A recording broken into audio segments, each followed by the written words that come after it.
कितीही लवकर उठाव पण कामाला वेळ होतं। आज हरतालिका आहे त्याने आज मी लवकर सकाळीच उठली, कारण मला 8 वाजेपर्यंत किंवा जास्तीत जास्त 8:30 वाजेपर्यंत कामं करून घरची पूजा करून मला स्कूलला जाणे होते। राम मंडळी, कसे आहात? मजेत ना? मी मजेत आहे। हा माझा शॉर्टवाला मिनी व्लॉग।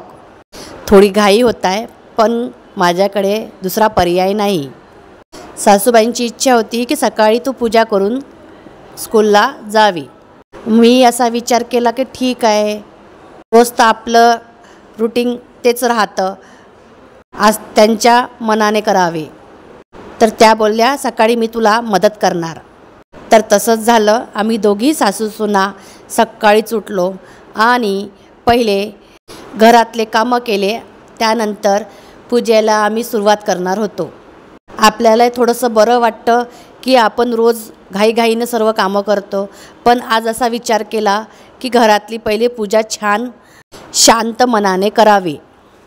तर आज मी तसंच केलं। मंदिर थोडं साफसूफ केलं, रोज होत नाही पण हरतालिका आहे म्हणून आदल्या दिवशीच पानं फूल सर्व तोडताड करून ठेवले। पितळीचे भांडे, देवाचे भांडे सर्व घासघूस सासूबाईंनी करून ठेवले होते। फक्त पूजा कर म्हणे, अशी आम्ही दोघी मिळून कामे करतो। पूजा करायला बसली आहे मी, पूजा माझी अर्धवट झालेली आहे। त्यानंतर सासूबाई बोलली की पहिले गौर करू। मी पूजा केली की माझी सासूबाई खूप खुश राहतात, त्यांना वाटते की मी देवपूजा थोडीफार करावी। करते मी थोडीफार देवपूजा, होते सर्वच, त्यांच्यासारखं एवढी पूजा करणं होत नाही। आमची गौर खूप छान निघाली आहे। हे सुद्धा माझ्या सासूबाईंनीच केलेली आहे गौर।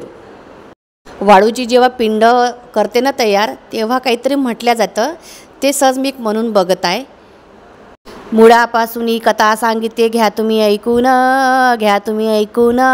गंगेमध्ये जाऊन पिंड वाळूची करून, काय गड्या सांगूया देवाची। चढून बेलपत्री हाती काठी दवण्याची, उद्या कापराचा डोल ओंकार चाले, हरिओ ओंकार चाले, सत्य महादेवाचे नाव वरडात आले। हे असं असतं, पण काही चुकलं असेल तर मला माफ करावे।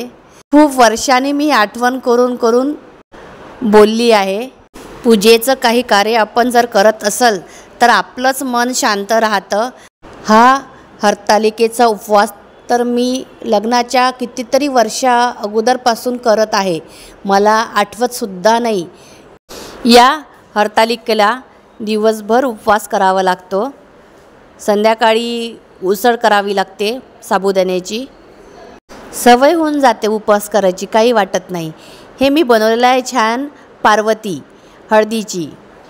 असं म्हटल्या जाते की पिंडीजवळ पार्वती पण पाहिजे, तर अशी प्रथा आहे की हळदीची पार्वती तयार केली जाते आणि ती पिंडीजवळ ठेवल्या जाते आणि नंतर तिची पूजा केली जाते पार्वतीची। हे असं मदत का बरं येत आहे मला समजत नाही आहे। व्हिडिओ काढताना काहीतरी मिस्टेक झाली आहे माझ्या हातून, घाई होत होती मला आज। माझ्या हातून काही सेटिंगमध्ये प्रॉब्लेम झाला असेल, त्याचमुळे हे होत असेल, बघावं लागणार मला। माझी ही गौर आहे ना, ही गोकुळ अष्टमीच्या दिवशी टाकली आहे, तर ही छान निघाली आहे। पण तरी तुम्ही मला कॉमेंट बॉक्समध्ये सांगा की ही गौर कशी निघाली। माझ्या घरी सासूबाईंचे देव अलग ठेवलेले आहे आणि माझे देव अलग ठेवलेले आहे। पूजा कोणी एकच करते। बघा तुम्ही किती छान वाटत आहे माझं देवघर। तर कसा वाटला हा माझा मिनी व्लॉग मला नक्की सांगा।